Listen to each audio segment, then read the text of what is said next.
So thank you very much for coming here, and thank you very much for the BBM designated staff has invited us, and thank you all of you, because of you we are here. तो आप सभी का बहुत धन्यवाद है। तो आज जो हम विषय लेने वाले हैं, I think Hindi is comfortable for all of you. Thank you. ऐसे कहते हैं हिंदी सिनेमा ने एक काम बहुत अच्छा किया कि पूरे इंडिया में जो है हिंदी सबको सिखा दी, because everybody watch Hindi movie. So आप किसी भी स्टेट में जाइए, people understand Hindi. So actually I'm very little bit weak in Gujarati, so I prefer Hindi and English. तो आज का जो विषय है आप यहाँ पे देख रहे हैं, वो विषय है power of good habit and control mind. So don't worry, we are not here for giving any उपदेश, कोई प्रवचन देंगे ये करो वो करो, लेकिन यहाँ पे आप देखेंगे फ्रैड वैन एम्पर का एक बहुत ही स्टेटमेंट, सुंदर स्टेटमेंट है। Being a slave to a bad habit और a servant of a good habit, the choice is your. ये आपका चॉइस है। तो इस डिस्कशन या इस टॉक का जो प्रारंभ है, we are going to start from the choice. और जब ये सेमिनार समाप्त होगा तो वहां पर भी चॉइस होगा। तो may be we can say कि ये जो सेमिनार हम स्टार्ट कर रहे हैं, this is the segment from one choice to another choice. एक चॉइस से दूसरी चॉइस का ये एक सफर होगा, 1 घंटे का अप्रोक्सीमेट। सो आई होप कि आप सभी हमारे साथ रहेंगे। And the next statement is, we make our habit and habit make us. तो अब बात करते हैं, आपने अनेकों बार सुना होगा अच्छी आदत बुरी आदत, अच्छी आदत बनाओ बुरी आदत छोड़ो, ठीक है। तो यहाँ पर हम ऐसा कुछ कहने नहीं आए हैं कि आप अच्छी आदत बनाओ बुरी आदत छोड़ो, या यहाँ पर सिर्फ हम आपको एक थॉट प्रोसेस देने आए हैं।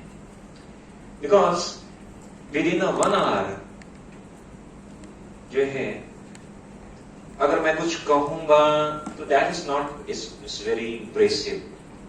The thing is that with in 1 hour I will give you a thought, एक विचार हम आपको देंगे, उसको एक दृष्टिकोण देंगे, एक कहते हैं, तो वो आप जो ले सकते हैं, एंड इट्स योर चॉइस। ये आपका होगा कि आप उसे कैसे लेते हैं, कितना लेते हैं, and how you will implement in your life. So let's proceed for the today's topic.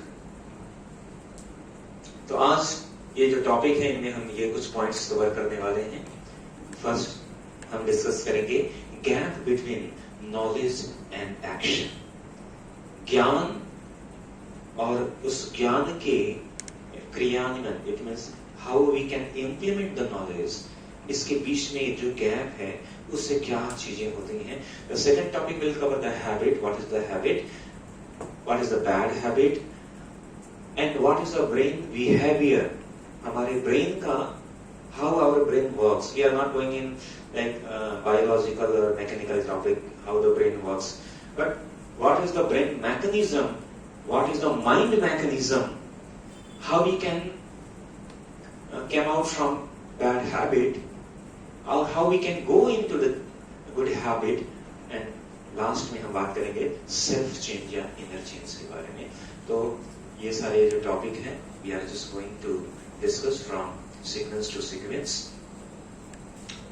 So let's proceed for the first point, gap between knowledge and action. तो knowledge means ज्ञान। हम सभी जानते हैं ज्ञान बहुत महत्वपूर्ण है। You are here for taking some specific knowledge in your specific field, आप अपने स्पेसिफिक फील्ड में नॉलेज लेने के लिए यहाँ पर आए हैं और throughout the whole curriculum और throughout the whole syllabus आप अलग अलग तरीके के ज्ञान लेंगे. So there is a one statement that is called knowledge is power. ज्ञान शक्ति है. आप में से कितने लोग हैं जो इस बात से सहमत हैं कि ज्ञान शक्ति है? Please raise your hand.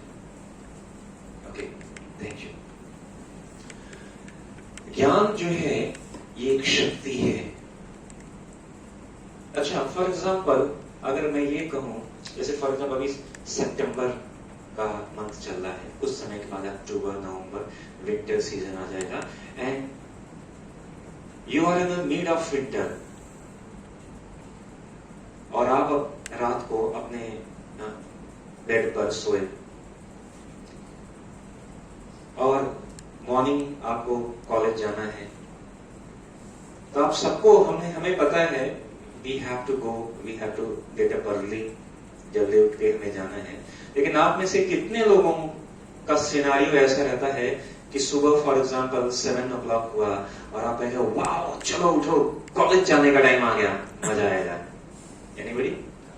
Yes, nice. There are some Baahubalis here. अच्छा, आप में से कितने लोगों का आप में से कितने लोग अलार्म लगाते हैं सुबह उठने के लिए या किसी भी चीज के लिए? Okay, thank you.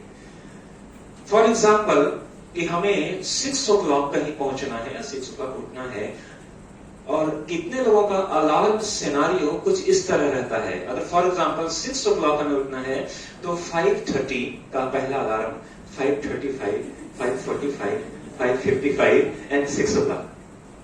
ऐसे कितने लोगों ने किया है? मैंने तो किया है बहुत बार. Thank you. देखिए, हमें फॉर एग्जाम्पल हमें पता है 6 बजे हमें जाना है and you have just set the alarms at 6, but before you have 5:30, 6. तो कहते हैं नॉलेज जो है हम सबको है. कोई ऐसा नहीं कह सकता कि हमें ज्ञान पता नहीं है. लेकिन सिर्फ पता होना इंपॉर्टेंट नहीं है. एक बार एक बच्चा एक डॉक्टर के पास गया और डॉक्टर के पास ही वाज सफरिंग फ्रॉम फीवर और उसने कहा doctor I am suffering from fever so please give me some medicine. Doctor ने कहा बेटा ये मेडिसिन लो और ये मेडिसिन लो और आप ठीक हो जाओगे. उसने मेडिसिन लिया, डॉक्टर को थैंक यू कहा और चला गया. 2 दिन के बाद ही जस्ट कॉल्ड द डॉक्टर. उसने कहा डॉक्टर अभी तक मैं ठीक नहीं हुआ, आई am still suffering from fever. And doctor was thinking मैंने तो अच्छी मेडिसिन दी थी. उसने कहा कोई बात नहीं, आप दोबारा आओ and I will give you some advance medicine. उसने कुछ एडवांस मेडिसिन लिख के दिया. फिर तो बच्चा चला गया. 2 दिन के बाद उसने फिर से फोन किया, कहा doctor I am still suffering from fever. Doctor was like what to do, क्या करें. उसने कहा have you taken your medicine, आपने मेडिसिन लिया? उसने कहा yes doctor, still I have in my pocket, अभी तक है मेरे पास, आपने जो दिया मैंने लिया. तो डॉक्टर ने कहा यो जो मेडिसिन है जब तक उस मेडिसिन को आप खाएंगे नहीं तब तक आप ठीक नहीं होंगे. तो इसी तरह ये जो नॉलेज है, जो ज्ञान है, ज्ञान सबको है कि हमें ये कार्य करना है. ठीक है. कई बार क्या होता है, जैसे सेमेस्टर की जब एंड होता है, जब जो लास्ट एग्जाम होता है, उस समय कई बार अलग अलग टेम्पल्स में स्टूडेंट्स की भीड़ बढ़ जाती है अचानक से, specially during exam time. So somebody was asking why. तो कई बार सिनारियो क्या होता है कि लास्ट में आते हैं, कहते हैं बस भगवान इस बार निकाल ले ये सेमेस्टर, अगली बार सेमेस्टर के first from the beginning of the semester I will prepare. लेकिन फिर सेमेस्टर समाउ अदर सेमेस्टर क्लियर हो जाता है, फिर से अगला सेमेस्टर आता है और फिर से हम देखते हैं फिर लास्ट में वही 1 नाइट फाइट की स्थिति रहती है हम सबकी.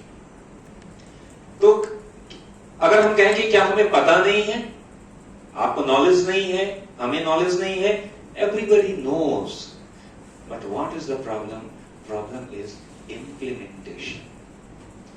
तो इसलिए कहते हैं knowledge is power, this is like half statement, actual statement is applied knowledge is power. जब तक ज्ञान को आप एप्लीकेशन में नहीं आएंगे, एंड फ्रैंकली मैं आपको बताऊं, this is one of the biggest challenge, not for you, for everyone, सभी के लिए, इंक्लूडिंग माई सेल्फ। सभी के लिए ये सबसे बड़ा चैलेंज क्या है? ज्ञान लेना चैलेंज नहीं है, ठीक है, जानना चैलेंज नहीं है, आप कहीं से भी जान सकते हैं, लेकिन जो आपने जाना है, what you have gained, उसको इंप्लीमेंट करना, that is the difficult, sophisticated, complicated and one of the most difficult thing, सबसे कठिन चीज है। आप देखिए कई बार आप में से कुछ लोग कई बार जिम जाते हैं, तो हम जिम ज्वाइन तो कर लेते हैं, लेकिन 2 दिन 4 दिन के बाद बहुत कम लोग हैं जो उसको कंटिन्यू करते हैं, या सिर्फ जिम नहीं, एनीबडी, एनीथिंग। एक बार बहुत पहले मुझे मेरा फ्रेंड मिला, and he was very expert in playing some instrument, and he was just discussing with me कि अगर आप कोई एक इंस्ट्रूमेंट सीख लोगे, देन इट्स वेरी नाइस, आप जो माइंड हमेशा काम रहेगा, लॉट ऑफ एडवांटेज उन्हें बताया। And I was so excited hearing his lecture कि मैंने जाकर 3 महीने का सब्सक्रिप्शन, 3 महीने का मेंबरशिप ज्वाइन कर दिया, और केवल 3 दिन गया। 3 दिन के बाद मैं जान गया कि भाई ये मेरे बस की बात नहीं है। सो किसी चीज को प्रारंभ करना, from starting anything is difficult definitely, लेकिन उसको कंटिन्यू करना सबसे कठिन बात है, सबसे कठिन बात है। और इसीलिए हिंदी में एक स्लोगन कहा जाता है, अंत भला तो सब भला। ये अगर अंत हुआ अच्छा, लेकिन अंत अच्छा कैसे होगा?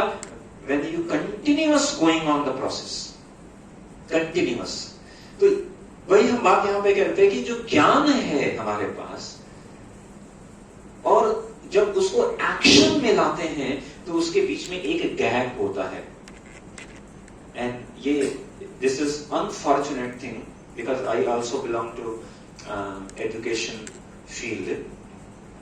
तो but as per the Indian, या हमारे जो इंडियन एजुकेशन सिस्टम है, अभी भी कुछ लैगिंग है इसमें। क्या कि हमने जो सिलेबस में हम जो पढ़ रहे हैं, हम एक्चुअल लाइफ में how we will implement that knowledge, जो हमने बुक में पढ़ा, ठीक है, करिकुलम में, उसको जब एक्चुअल इंप्लीमेंटेशन कैसे करना है, अभी तक इसमें कमी है। हालांकि स्लोली एंड ग्रेजुअली हर जगह पे इंप्रूवमेंट होती जा रही है, एजुकेशन मिनिस्ट्री इंप्रूव कर रही है, अलग अलग स्कूल्स कॉलेजेस अपने अपने एरिया में जो है प्रैक्टिकल इंप्लीमेंटेशन को बढ़ावा दे रहे हैं, बट स्टिल इज लैकिंग।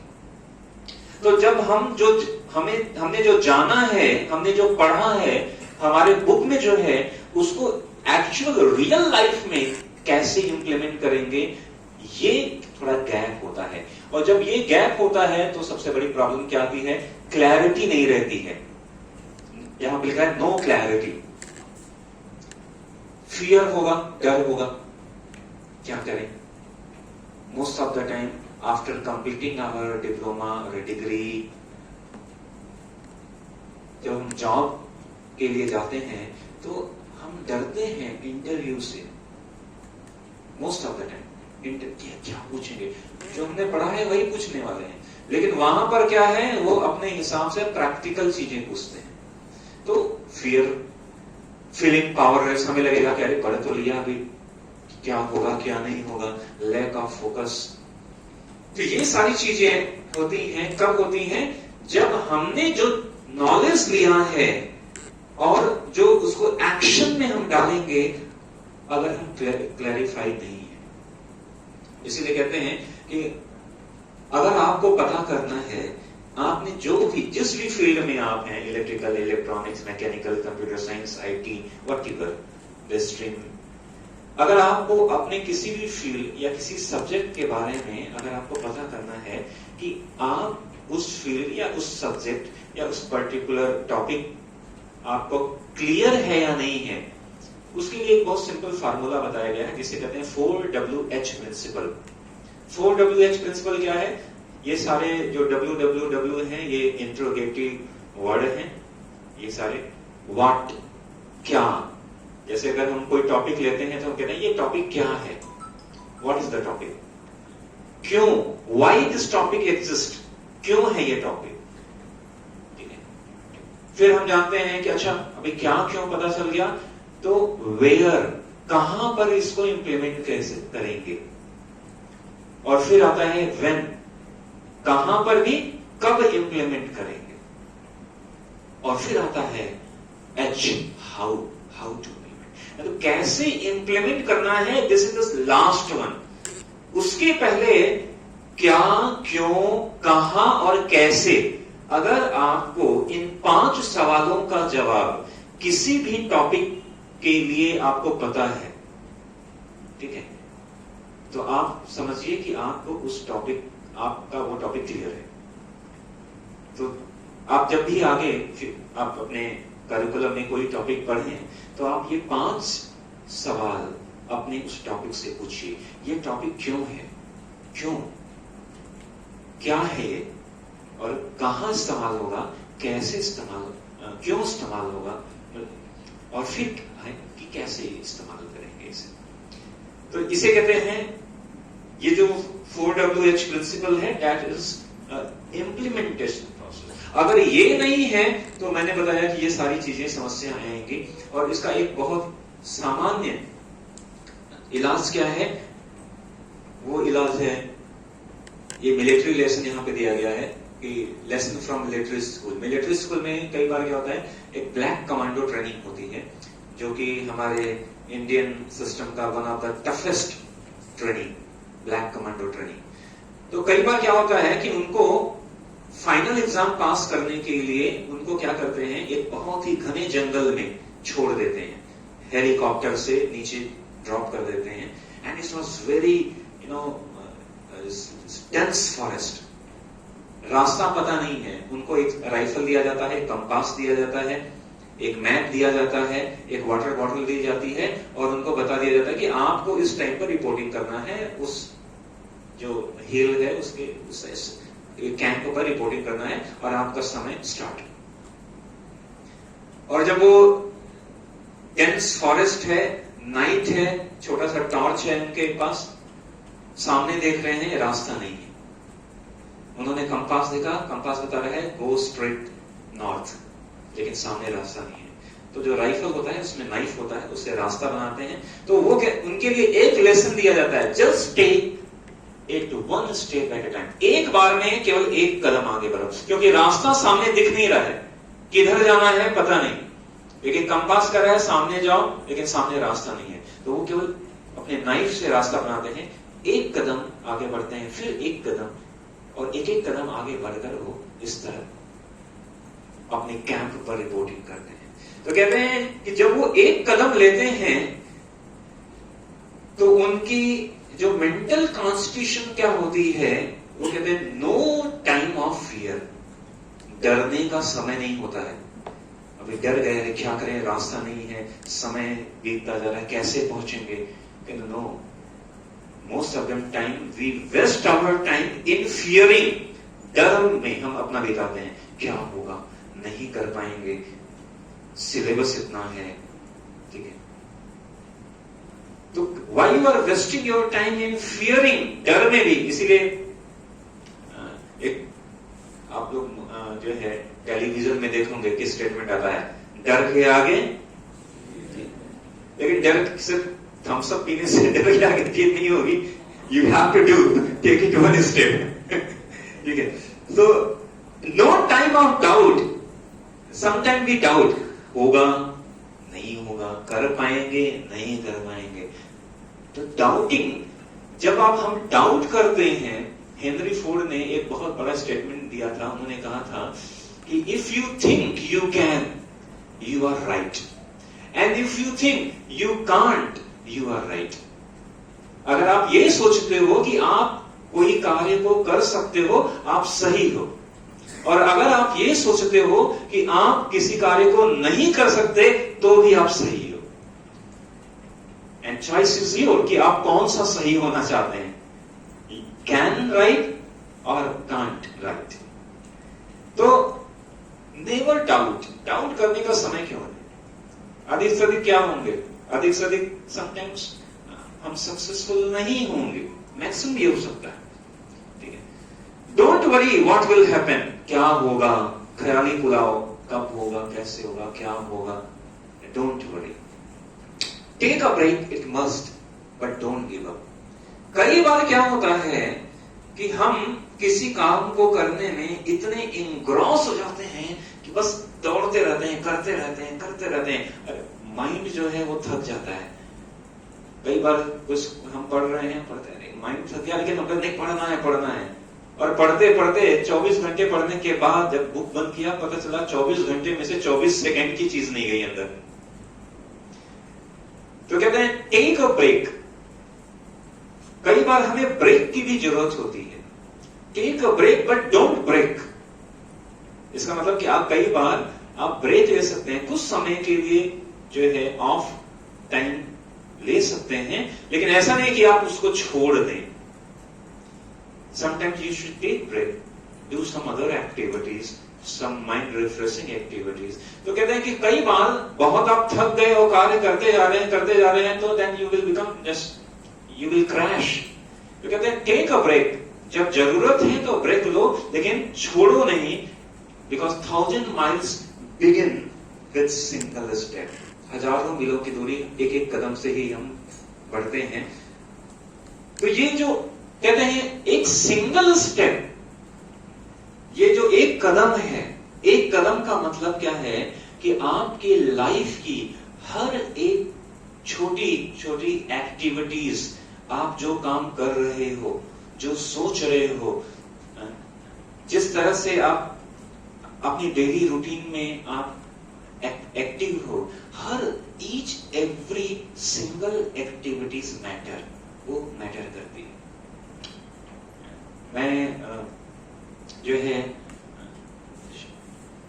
और ancient literature in Bhagavad Gita, there is a one statement, वहां पर अर्जुन जो है कृष्ण से कहते हैं, आप सोचिए कि पूरे महाभारत का युद्ध हो रहा है और वहां पर वो पूछते हैं कि एक डिटरमाइंड पर्सन कैसे बोलता है, स्थित प्रज्ञ का भाषा, एक डिटरमाइंड पर्सन कैसे चलता है। क्यों कह रहे हैं? बिकॉज आप जो भी कार्य कर रहे हैं, how you sit, how you speak, how you walk, how you will deal with each and every situation, all this things matter. ये सब कुछ मैटर करता है, because this small small action makes your habit. हम कहते हैं आदत। आदत क्या है? आदत हम जो कार्य कर रहे हैं, डेली एक्टिविटीज, वही आदत है।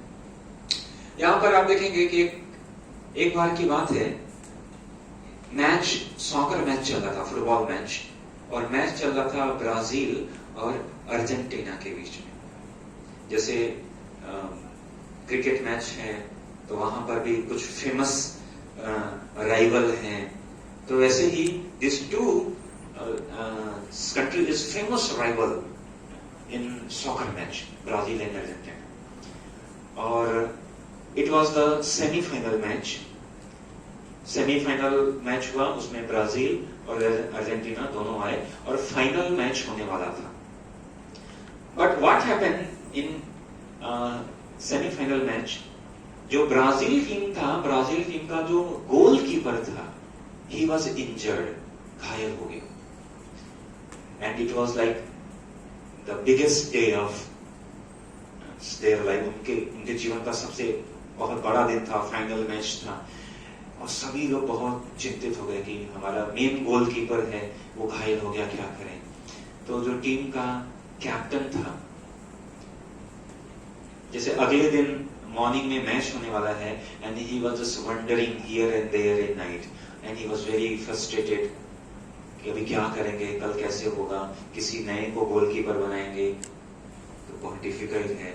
And he was walking on the lonely street, एक गली में घूम रहा था और वो एक जगह पर एक शॉप के पास आकर रुक गया और उसने सामने देखा कि एक शॉप था वाटरमेलन का और वहां पर वाटरमेलन जो शॉपकीपर था उसने ऑर्डर किया था वाटरमेलन और एक लॉरी आई थी, ट्रक आया था वाटरमेलन का और वो अपने शॉप में वाटरमेलन रख रहा था। तो एक व्यक्ति ट्रक पर था, ट्रक पर जो व्यक्ति था वो वाटरमेलन लेकर फेंकता था ऐसे और जो शॉपकीपर था वो अपने शॉप के पास खड़ा था और वो जैसे वाटरमेलन फेंकता था वो उसको ऐसे कैच करता था और अपने शॉप में रखता था। And he was so expert कि जो ट्रक पर दो व्यक्ति जो है वाटरमेलन कंटिन्यूअस फेंक रहे थे एंड शॉपकीपर वाज लाइक ऐसे ऐसे ऐसे इधर से लेफ्ट राइट ऊपर नीचे जाए बाएं और अपने शॉप में रखता था। और उसने कैप्टन ने देखा, कहा वाओ मिल गया हमारा गोलकीपर। इसने कहा ये ही इज एक्सपर्ट। मतलब जैसे वाटरमेलन किधर से भी आए and he was just catching like anything and just putting in shop. वो गया, कैप्टन गया, शॉपकीपर को बुलाया, उसने कहा कि आप कितना कमाते हो दिन में? उसने कहा मैं दिन में मे बी $3 or $4 कमाता हूं। उसने कहा अगर आप फॉर एग्जाम्पल $5 कमाओगे तो महीने में ठीक है $150 अप्रोक्सीमेट समथिंग लाइक दैट। उसने कहा आई will give you $1,000 for 1 day. तो उसने कहा wow it's not a bad deal. उसने कहा लेकिन करना क्या होगा? उसने कहा कुछ नहीं करना, अभी जो कर रहे थे वही करना है। करना कि एक शॉप रहेगा, शॉप के पास खड़े रहना है, सामने से जो भी वाटरमेलन जैसा जो भी आएगा उसको अंदर नहीं आने देने का, रोक लेने का। उसने कहा ठीक है। तो उसने बताया कि आप कौन है? उसने कहा मैं famous, I am the captain of famous Brazil team, do you know me? मुझे जानते हो? उसने कहा नो। उसने कहा अच्छा तुमने कभी फुटबॉल का नाम सुना है? उसने कहा नो। तो he was little bit frustrated, क्या हुआ? उसने कहा डोंट वरी, लेकिन अपने काम में ये बहुत एक्सपर्ट है। उसको ले गया, कहा चलो मेरे साथ। अगले दिन मॉर्निंग में सारे टीम मेंबर से मिलाया, क्या कि मुझे मेरा गोलकीपर मिल गया है, ही इज आवर गोलकीपर। सारे खिलाड़ी ऊपर से नीचे उसको देख रहे हैं, he doesn't look like goalkeeper. Goalkeeper जैसा दिखता तो नहीं है। कहता नहीं नहीं मैं कैप्टन हूं, मैं तुम्हें हारने नहीं दूंगा, ट्रस्ट मी। सबने कहा ठीक है चलो क्या कर सकते हैं, कैप्टन बोल रहे हैं। तो मैच स्टार्ट हो गया। सबने कहा कि कोई बात नहीं, नया गोलकीपर है तो हम ऐसा खेलेंगे, हम जैसे जो है डिफेंडिंग मोड होता है और एक होता है अफेंडिंग मोड कि आक्रमण करके हम ऐसा खेलेंगे कि बॉल इधर आने नहीं देंगे। लेकिन मैच चल रहा था और बहुत अच्छा खेले सभी, दोनों टीम अच्छे खेले। लास्ट जो है 2 मिनट बचा था तो अर्जेंटीना और सोचा कि अभी लास्ट है, अभी हम पूरा जान लगाकर खेलेंगे। और लास्ट मोमेंट सीन क्या चल रहा है, सिनारियो क्या है कि सभी आक्रमण कर रहे हैं and the main person he was just hitting the ball with very speed. और सबने देखा कि अभी बॉल आ रही है गोलकीपर के पास, सबकी सांसें थम गई कि अभी क्या करेगा क्या नहीं करेगा, नया गोलकीपर है। But he was so expert without any like कि बहुत उसको इधर कुछ काम नहीं करना पड़ा, very easily he just grab the football. सभी आश्चर्य हो गए कि wow what a goalkeeper, he just grab the. तो सभी सोचे ओ हम जीत गए क्योंकि इंडियन टाइम था। लेकिन सबने सोचा सुनाई का कह रहे जीते हम हैं लेकिन हुटिंग जो है अपोजिट टीम वाले कर रहे हैं। तो क्या हुआ कि उसने बहुत आसानी से बॉल को कैच तो कर लिया and he just drop the ball in his net. Ball लिया, पकड़ तो लिया, लेकिन वापस अपने ही नेट में डाल दिया। एंड अनफॉर्चुनेटली ब्राजील जो है वो दे लॉस्ट द मैच। इसलिए नहीं कि बहुत अच्छा नहीं खेला, इसलिए कि उसके गोलकीपर ने खुद बॉल पकड़कर अपने ही नेट में डाल दिया।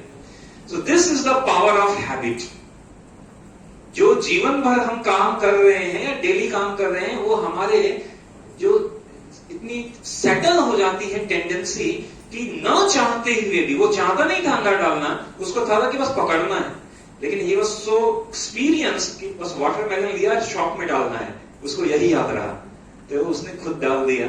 तो दिस इज हैबिट। हम देखेंगे हैबिट, ऑक्सफोर्ड डिक्शनरी में अगर हैबिट की देखेंगे तो हैबिट के कुछ स्टेटमेंट हैं। सेटल और रेगुलर टेंडेंसी, एक ऐसी प्रवृत्ति जो सेटल हो गई है, रेगुलर हो गई है। आप जैसे कई बार आपको हम कहें कि आपको इस पर्टिकुलर प्लेस पर जाना है और आपको पता नहीं है, तो आप गूगल मैप डालोगे और बाइक चलाओगे, फिर बोलेगा take right, go straight, go third exit, like that.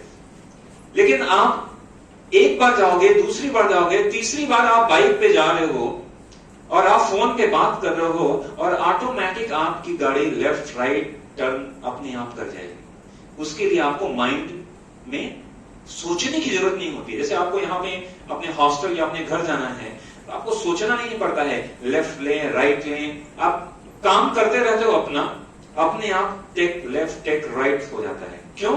क्योंकि वो जो एक्टिविटीज हैं वो रेगुलर हो गई, and it's become your habit. उसके लिए आपको अब सोचने की जरूरत नहीं होती है। अभी हम इसके बारे में डिस्कस करेंगे कि ब्रेन बिहेवियर क्या है। ये ब्रेन बिहेवियर है। दूसरी चीज कह रहे हैं, practice that hard to give up. कोई ऐसा अभ्यास जो कठिन है छोड़ना, उसे कहते हैं हैबिट। मेंटल कॉन्स्टिट्यूशन और एटीट्यूड, आपका जो एटीट्यूड है वो भी आपका हैबिट है। आपका मेंटल, आप अपने मन के अंदर जो सोच रहे हैं, जो कार्य कर रहे हैं मेंटल लेवल पर, वो भी आपके हैबिट में आता है। हैबिट के कुछ कोट हैं। ओल्ड हैबिट डाई हार्ड, पुरानी आदतें बहुत कठिन है उसको छोड़ना। तो जैसे हैबिट में HABIT हैबिट होता है, कितनी कठिन है इस हैबिट को हटाना। हम बहुत प्रयास करते हैं किसी हैबिट को हटाने के लिए, तो भी बचा रह गया, अबिट गया नहीं। हमने और प्रयास किया, अभी भी बचा है, बिट अभी भी है। हमने और प्रयास किया, इट अभी भी है। तो हैबिट इतना कठिन है कि आप उसको, कोई अगर हैबिट बन जाए, हम ये बात नहीं कर रहे हैं अच्छी बुरी habit, that is your choice, लेकिन कोई भी हैबिट अगर बन जाए और उसको हटाना है, चेंज करना है, तो बहुत कठिन जाता है। इसीलिए महत्वपूर्ण है किसी भी हैबिट बनने से पहले, हैबिट मतलब मेंटल कॉन्स्टिट्यूशन, योर एटीट्यूड, ठीक है, वो बनने से पहले आप उस पर काम कर लीजिए। Habit are like soft cozy bed, easy to get in, difficult to get out. एक नरम बिस्तर की समान है, अंदर जाना आसान है, बाहर निकलना कठिन है। ऐसा है habit. Habit is cultivating a habit is like ploughing a field, एक खेती करने के समान है habit. Habit start by being too weak to be felt and end up becoming too strong to be left. Habit क्या होता है? हमें ऐसा लगता है कि नहीं ये तो बहुत स्टार्ट में अरे कुछ नहीं है कर लेंगे, लेकिन जब तक छोड़ने की बात आती है उस समय हालत खराब हो जाती है सबकी। तो बहुत डिफिकल्ट है। और जो हैबिट बिफोर यू रियलाइज, जब तक आपको रियलाइज होता है कि आप किसी आदत के शिकार हो गए हैं, जब आपको ये रियलाइज होता है, उससे कई समय पहले वो आदत आपको लग चुकी होती है। रियलाइज बाद में होता है, आदत लगने के बाद रियलाइज होता है। तो this is some statement about the habit. अब हम बात कर रहे हैं कि अगर हम इस हैबिट की बात करें, how can you change something if you don't know how it works. हम कहते हैं कि भाई ये आदत है, इसको छोड़ना है, ये आदत है, इसको अपनाना है, लेकिन समस्या क्या है? सिर्फ कहने से या करने वो तो छूटेगी नहीं या अपना नहीं सकते। इसके लिए आपको मैकेनिज्म समझना पड़ेगा किसी भी हैबिट के बारे में। हैबिट मीन्स आपकी मेंटल कॉन्स्टिट्यूशन जो आप या आपका डे टू डे एक्टिविटीज है, कैसे वो चेंज होता है आपके लाइफ में, उसको समझना पड़ेगा। तो इसके लिए ब्रेन बिहेवियर समझना है। देखिए ब्रेन बिहेवियर में क्या कह रहा है, half of the time you are awake is spent with automatic behaviour. अगर 24 घंटे की बात करें, 24 घंटे में 12 घंटे की बात, या अगर आप 1 घंटे अपने कोई भी कार्य कर रहे हैं, उस 1 घंटे में 30 मिनट्स के कार्य मतलब लगभग आधे 50% वर्क जो है आपका जो माइंड है वो ऑटोमेटेड कर देता है। सबसे बड़ा ऑटोमेटिक मशीन हमारा माइंड ब्रेन है। किसी भी काम को ये ऑटोमेटिक कर देता है। ऑटोमेटिक क्यों करता है? क्यों करता है? क्योंकि हम सबको आराम पसंद है, हम चाहते हैं आराम से रहे। तो हमारा जो ब्रेन है वो भी चाहता है कि भाई मेरे को भी हमेशा काम न करना पड़े। आप कोई भी उसको कार्य टास्क देंगे वो उसको ऑटोमेटेड कर देगा और उसके बाद आराम से बैठेगा, वो कहेगा अभी मैं मौज करूंगा, ऑटोमेटिक हो गया। ये ब्रेन ऐसा कार्य करता है। From the Duke university in 2006 found that up to 45% of all our daily behavior are automatic। 45% हमारे जो डेली बिहेवियर हैं वो ऑटोमेटिक मूड पे चलते रहते हैं, हमें कुछ करने की जरूरत नहीं होती है। जैसे आप सुबह मॉर्निंग में उठने के बाद से लेकर जो भी कार्य कर रहे हैं आप देखेंगे ऑटोमेटिक चल रहा है, आपको दिमाग लगाने की जरूरत नहीं होती। अरे अब मैं सुबह उठ गया, अभी मुझे ब्रश करना है, अभी मुझे ये करना है, आपको दिमाग लगाने की जरूरत नहीं है। क्यों? ऑटोमेटिक चल रहा है 45% पर। You spend 1 out of every 2 minutes doing something that you are not even aware of। अब ये ऑटोमेटिक हो जाना अच्छी बात है या बुरी बात है? हमारा जो माइंड है वो किसी कार्य को ऑटोमेटिक कर दे रहा है, ये अच्छा का है या बुरा है? आपको क्या लगता है? तो ये ना तो अच्छा है ना तो बुरा है, ये माइंड का काम है, भाई करेगा, वो अच्छा बुरा सोच के नहीं कर रहा है। लेकिन ये जो एक्टिविटीज है इसके लिए जिम्मेदार आप हैं। तो वो अच्छा भी हो सकता है, बुरा भी हो सकता है। अच्छा इसलिए हो सकता है कि ऑटोमेटिक हो गया भाई, अभी हमें मेहनत करने की जरूरत नहीं है। बुरा इसलिए है क्यों? क्योंकि अब ऑटोमेटिक अगर हो गया तो अब आपको पता हो चाहे ना हो, होता रहेगा वो कार्य। तो अगर कोई अच्छी आदत ऑटोमेटिक हो गई, बहुत अच्छी बात है। लेकिन अगर कोई ऐसी आदत जो आप नहीं चाहते थे और वो ऑटोमेटिक हो गई, अब आपको पता भी नहीं है। जैसे कई बार कोई व्यक्ति है जो बहुत जल्दी गुस्सा हो जाता है, शॉर्ट टेम्पर्ड है, उसको नहीं पता है कि मैं बहुत जल्दी गुस्सा हो जाता हूं, लेकिन वो ऑटोमेटिक हो गया है। कोई ऐसा व्यक्ति है जो बहुत जल्दी रिएक्ट कर देता है किसी भी सिचुएशन में बिना सोचे समझे, उसको नहीं पता है, उसके माइंड ने उस कार्य को ऑटोमेटिक कर दिया है। अभी अवेयर ही नहीं है हम जो हमारे साथ हो रहा है। तो ये बहुत ही इंपॉर्टेंट चीज है कि माइंड जो है किसी भी कार्य को ऑटोमेटिक कर दे रहा है। अगर ऑटोमेटिक हो गया तब आपका उस पर बस नहीं है। तो ये आपके लिए अच्छा भी हो सकता है, बुरा भी हो सकता है। इसलिए इट्स वेरी वेरी इंपॉर्टेंट कि आप जो भी कार्य कर रहे हैं ऑटोमेटिक होने से पहले आप उस अवेयर हो जाएं। क्योंकि अगर ये आदत लग गई तो फिर नानी याद आ जाएगी उसको हटाने में या उसको मिटाने में। क्यों? क्योंकि माइंड उसको ऑटोमेटिक कर देगा। आप नहीं भी चाहेंगे ऑटोमेटिक कर देगा। तो ये माइंड मैकेनिज्म के इसका साइकिल कैसे चलता है? साइकिल ऐसे चलता है, यहां पे लिखा है previous Karma. Previous Karma means आपने आज से अभी 1 घंटे पहले, 1 दिन पहले, 1 महीने पहले, 1 साल पहले, 2 साल पहले, 10 साल पहले जो भी आप एक्टिविटीज कर रहे हैं, that is called previous Karma. सामान्य रूप में हम कहेंगे हम जो भी डेली एक्टिविटीज करते हैं उससे क्या बनेगा? डिजायर, थॉट्स, विचार आएंगे आपके, और जैसे विचार आएंगे उस तरह का आप कार्य करेंगे, एक्शन में आएगा। जैसा एक्शन करेंगे वैसा रिएक्शन आएगा, और जैसा रिएक्शन आएगा वो आपके फिजिकल, आपके मेंटल, आपके साइकोलॉजिकल, इन सभी चीजों को प्रभावित करेगा।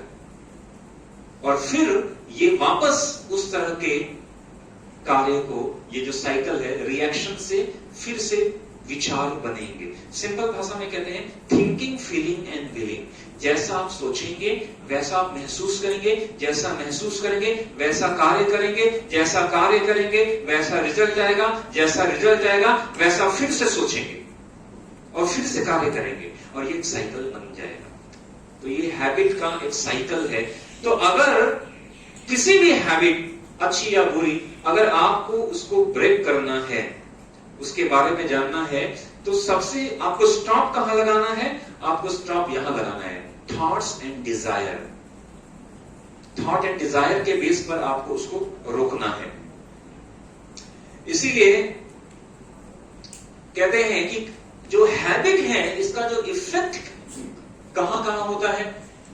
Habit affects one destiny. जो हैबिट है वो हमारे भाग्य को बना सकता है।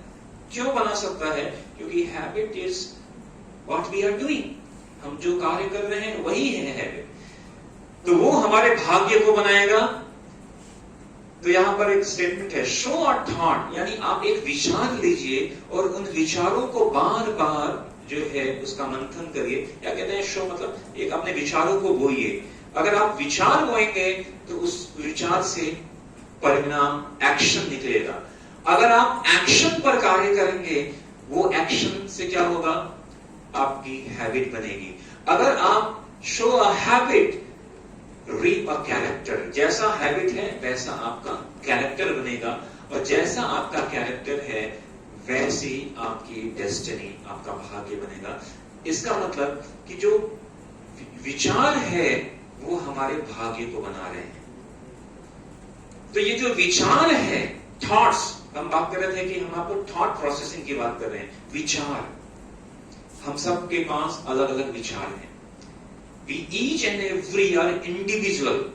हम सभी अलग अलग व्यक्तित्व हैं। क्यों अलग अलग व्यक्तित्व हैं? इसलिए नहीं कि हमारे कपड़े अलग हैं, या हमारा फेस स्टाइल अलग है, या हमारा बॉडी जो स्ट्रक्चर है वो अलग है। ये भी है, हो सकता है बायोलॉजिकल कंटेक्स्ट में, लेकिन हम each and every are individual because each and every we are individual in our thoughts। और इसलिए कहते हैं कि आप जो कार्य जिस तरह से करते हैं वैसा पूरे विश्व में और कोई नहीं कर सकता। हर एक व्यक्ति अपनी कार्य शैली में अलग अलग है।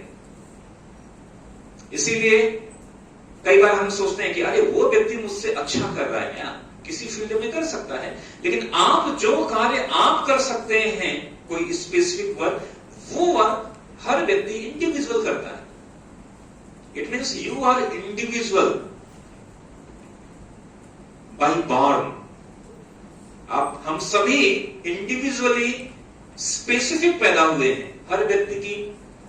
एक बार मैंने बहुत पहले एक पोएट्री पढ़ी थी क्लास 6 में। टॉपिक था mountain and squirrel. The mountain and the squirrel. Mountain तो एक स्क्वायरल, यानी क्या कहते हैं इसको, गिलहरी। एक गिलहरी थी और माउंटेन था। तो जो माउंटेन पर्वत था वो गिलहरी को कहता है, अरे तुम इतनी छोटी हो, यू आर सो टीनी, तुम कुछ नहीं कर सकते। ऐसा माउंटेन स्क्वायरल को कहता है। तो जो स्क्वायरल है वो कहती है, यार Douglas, I am not as big as you. मैं निसंदेह बहुत छोटी हूं, तुम्हारी इतना बड़ी नहीं हूं, ठीक है, लेकिन जो मैं कार्य कर सकती हूं वो तुम नहीं कर सकते हो, ठीक है। गिलहरी कहती है कि तुम अपने पीठ पर पूरे जंगल को धारण कर सकते हो, लेकिन क्या तुम छोटा सा अखरोट तोड़ सकते हो जो मैं कर सकती हूं? तो जो पोएट है वो कहते हैं, all the things and weather must be taken in together to make a year in a sphere. तो जैसे हर व्यक्ति में गुण अलग होता है, क्वालिटी अलग होती है, क्वालिटी डिफर्स। आप में जो गुण है, इनमें जो गुण है, आप में जो गुण है, सब में अलग अलग है। तो जैसे पूरा जब मौसम होता है तो अलग अलग वेदर मिलकर मौसम पूरे एक साल बनते हैं, अलग अलग वस्तुएं मिलकर ये संसार बनती हैं। उसी तरह हर एक व्यक्ति, ईच एंड एवरी इंडिविजुअल, हर व्यक्ति इंडिविजुअल है अपने विचारों में। And this thought is our the biggest property. ये हमारा सबसे बड़ा प्रॉपर्टी है, विचार। डिपेंड है कि आप इस विचार को कैसे ये है यूटिलाइज करते हैं। एक होता है कि हम अपने विचारों को वेस्ट करते हैं, और एक व्यक्ति सक्सेसफुल कैसे बनता है जब वो अपने विचारों को इन्वेस्ट करता है। तो it's up to you, are you wasting your thoughts और you are investing your thoughts.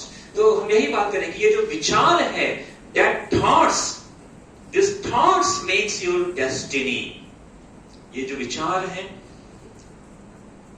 इसके परिणाम क्या हो सकते हैं? अलग अलग परिणाम हो सकते हैं। आपके फाइनेंशियल स्टेटस पर ये परिणाम करेगा, आपके हेल्थ पर ये प्रभाव डालेगा, आपके सोशल सिनारियो पर, सोशल रिस्पेक्ट पर ये प्रभाव डालेगा। कोई व्यक्ति क्राइम में भी जा सकता है। तो जो हैबिट है, habit are a way for your brain to save energy. जो ब्रेन है वो अपनी एनर्जी को बचाने के लिए क्या करता है, किसी भी कार्य को हैबिट बना देता है। इसलिए यहां पे कह रहा है your brain makes up only 2% of your total mass. कह रहे हैं 2% है आपके पूरे शरीर का, 2% है दिमाग, ठीक है, अगर उसके मास में देखें तो। लेकिन ये 2% का टोटल मास का जो दिमाग है, it consumes 25% of all your oxygen in health. हम जितना ऑक्सीजन लेते हैं उसका 25% केवल हमारा दिमाग यूज करता है, बाकी का 75% अलग अलग अलग पूरे बॉडी में जाता है। मतलब 2% वाला दिमाग 25% ऑक्सीजन लेता है, और बाकी का 98% का जो बॉडी है वो बाकी का 75% यूज करती है अलग अलग चीजों के लिए। तो क्योंकि ये जो ऑक्सीजन ले रहा है, क्यों ले, इसको सेव करने के लिए your brain divide a complex pattern into small chunks. कोई बड़ा कार्य है तो दिमाग क्या करेगा, उसको डिवाइड कर देगा छोटे छोटे हिस्सों में। And each chunk is then automated, और हर छोटे छोटे हिस्से को वो ऑटोमेटेड कर देगा, requiring less and less brain activity that more often it is repeated. तो कोई भी कार्य है, दिमाग क्या करेगा, उसके छोटे छोटे भाग बनाएगा, हिस्से करेगा, और हर छोटे छोटे हिस्से को ऑटोमेटिक कर देगा, और फिर वो काम करता रहेगा, जिससे क्या होगा कि ब्रेन को काम कम करना पड़ेगा। लेकिन ये ऑटोमेटिक हो जाएगा। जब ऑटोमेटिक हो जाएगा तो डिफिकल्ट है इसको चेंज करना। तो जो माइंड का जो मैकेनिज्म है, ये कैसे कार्य करता है? जो माइंड, जो हमारा माइंड है, एक बार जो है एक व्यक्ति ऐसे कह रहे थे कि जो गैलीलियो है, गैलीलियो, आप जानते हैं गैलीलियो को, टेलीस्कोप वाला? तो Galileo, he has extraordinary mind, and Einstein, he is a brilliant mind, and Newton, he is a genius mind. तो कह रहे कि so what about we student? And we student never mind. तो ये जो माइंड है, mind is very very complicated things. मन जिसे कहते हैं, हम बात करते हैं हमारा मन, हमारा जो मन है, और मन के बारे में तो अनेकों अनेकों बात कही गई है। मन के हारे हार है, मन के जीते जीत, मन अगर हार गया तो हार जाएंगे, मन जीत गया तो जीत गया। लेकिन ये मन है क्या? What is mind? कोई बताएगा? मन सर ये 90s की एक मूवी थी मन। तो जो माइंड है ये हमारे, ये एक ऐसी चीज है जो दिखती तो नहीं है। अच्छा, एक छोटा सा एक्सरसाइज करना है। कोई एक वॉलंटियर चाहिए, एनीबॉडी, कोई एक वॉलंटियर आ जाए, 1 मिनट का, कम ऑन। आ जाओ आ जाओ।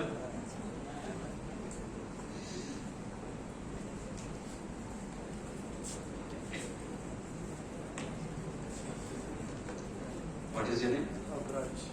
Come on. So, clap for Abraj. तो मैं कुछ चीजें बोलूंगा और आपको बस उसको सुनकर वो कार्य करना है, ठीक है? So touch your hair. Hair. ठीक है, सामने देखिए, मुझे मत देखिए, ठीक है? मुझे मत सुनिए। Touch your nose. Touch your ear. Touch your t-shirt. Touch your chest. Touch your stomach. Touch your body. Touch yourself. Touch yourself. Touch yourself. Okay, thank you. तो ये छोटी सी एक्सरसाइज है, and this exercise is the summary of Bhagavad Gita. जैसे हमने कहा कि touch your hair, नहीं टच हेयर, ऐसे मेरे बाल हैं नहीं, ठीक है? Touch your nose, touch your eyes, touch your T shirt, stomach, chest, whatever, touch your body.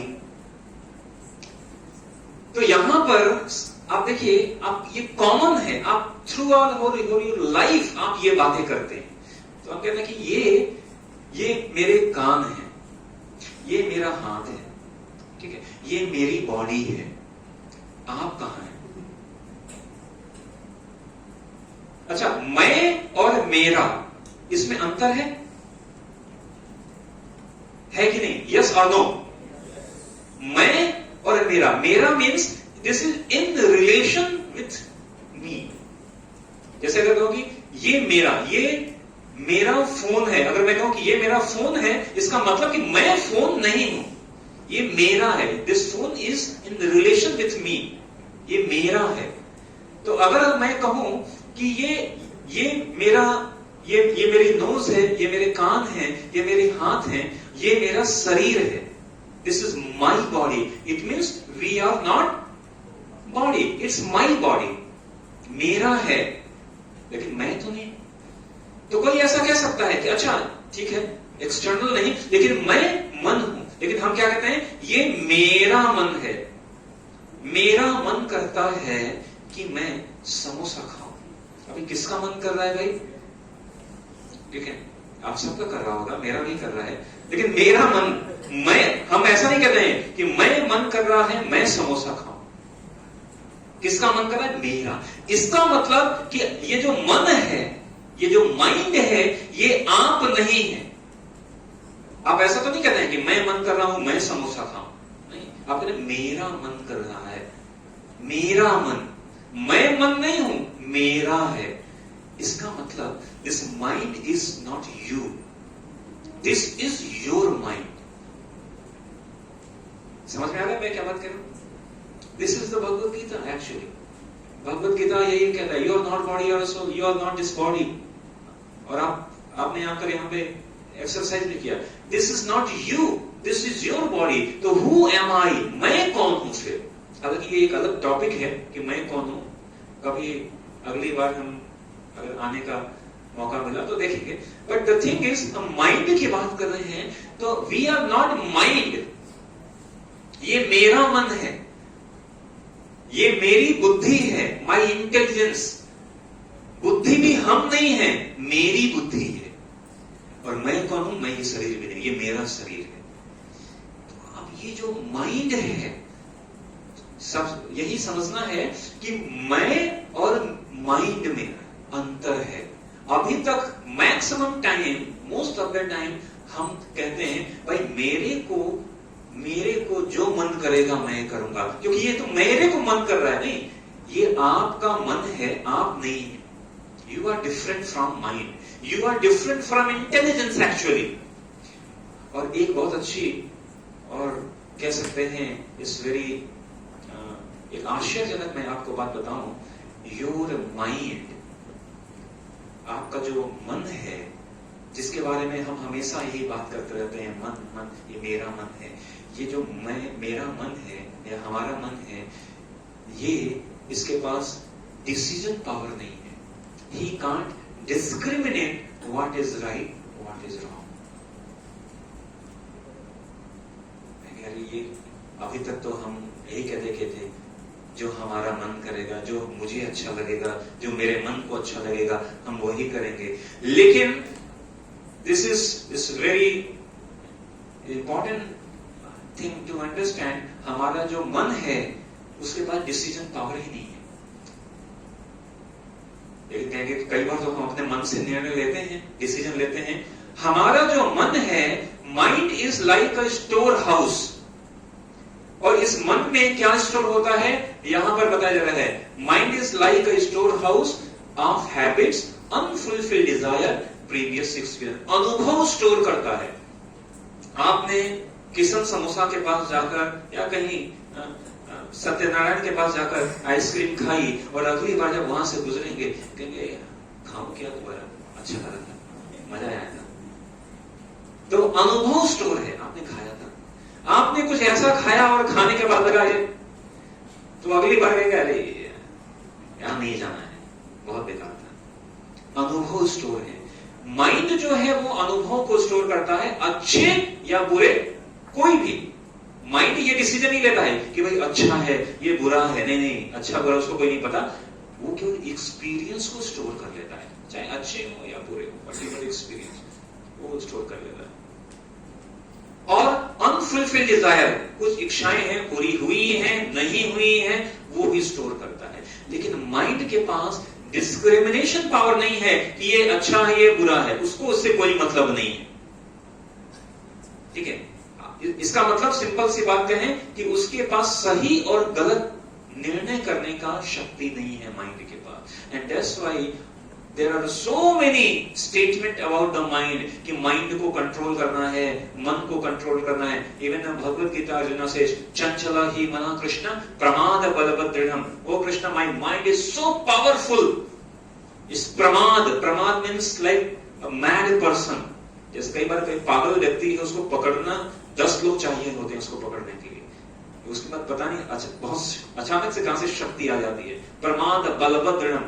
Arjuna was having one missile and he was saying कि मेरे पास एक ऐसी मिसाइल है जिससे हवा का रुख बदल सकता हूं। इतना पावरफुल मेरे पास मिसाइल है, पर मैं अपने माइंड को कंट्रोल नहीं कर सकता हूं। It's very powerful because mind is, इसके पास डिस्क्रिमिनेशन पावर नहीं है। कैसे समझें कि माइंड के पास डिस्क्रिमिनेशन पावर नहीं है अच्छा या बुरा समझने की?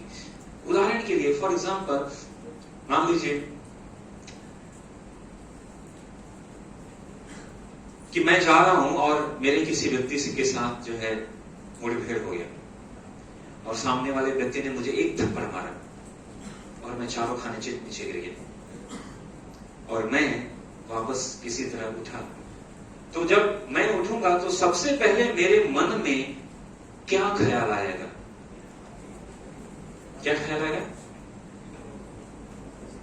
दोनों शायद बताइए, आपके मन में क्या ख्याल आएगा, हमें कैसे पता?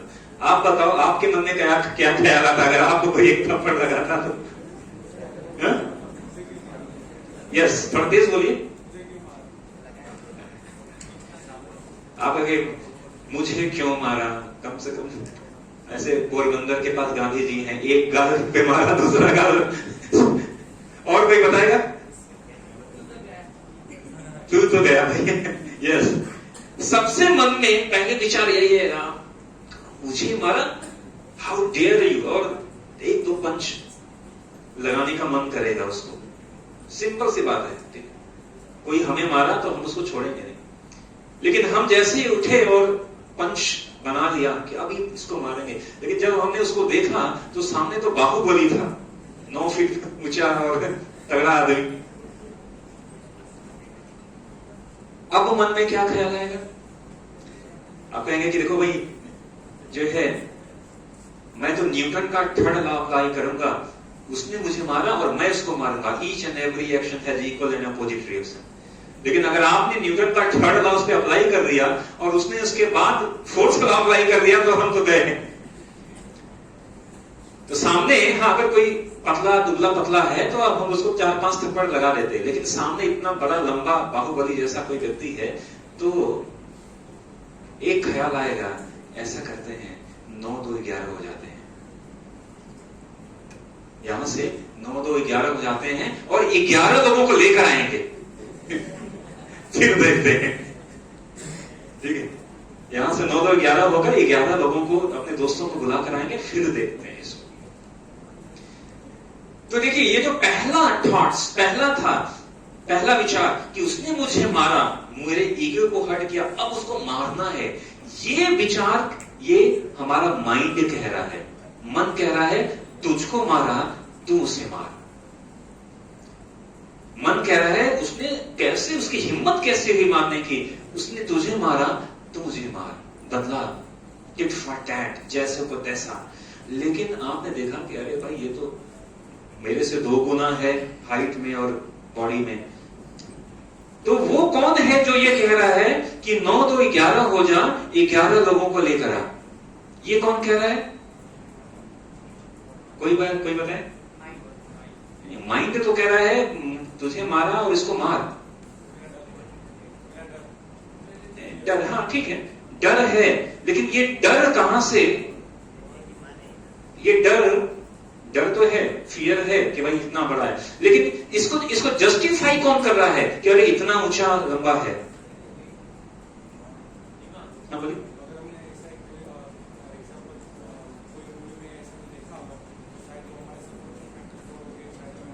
हाँ, ये मन का भी हो सकता है, लेकिन प्राइम टाइम पर ये कौन बात कह रहा है?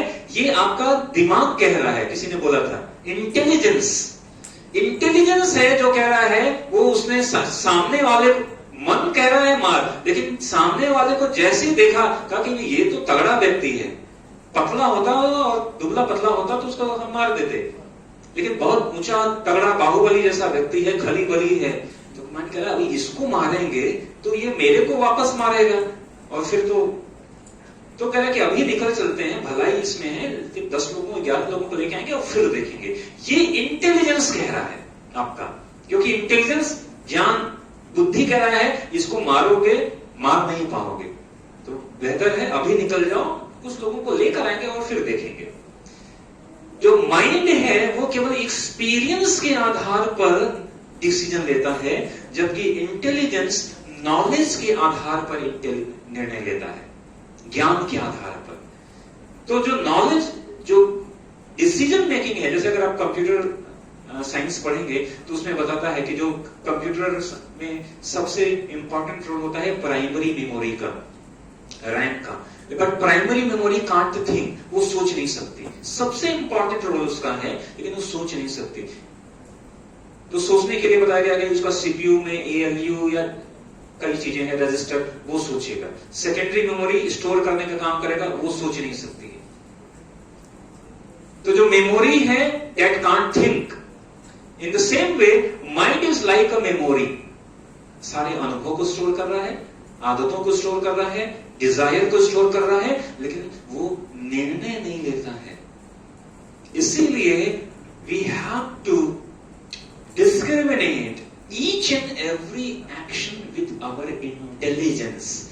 हमें बुद्धि से सोचना है, करें नहीं करें, अच्छा है बुरा है, माइंड के आधार पर नहीं।